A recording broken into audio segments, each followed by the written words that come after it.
Смотрящим по культуры Лукашенко призначил буйную артиллерию. Я 5 лет до окончания училища был заместителем командира взвода. Марат Маркаў нарадзіўся ў 1969 годзе ў Лунінцы на Берасцейшчыне. Сябе ён называе беларусам, у якім цячэ і грузінская кроў. У пачатку 90-х Маркаў быў чальцом ганаровага караула ў беларускай арміі і нават сустракаў Билла Клинтона падчас візіту ў Менск. Был выстроен почетный караул.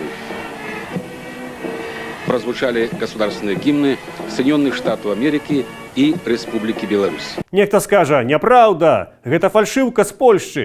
Вось вам фота у лепшай якасці. Марат Маркаў першы злева падбел чырвона-белым сцягам каля Билла Клинтона.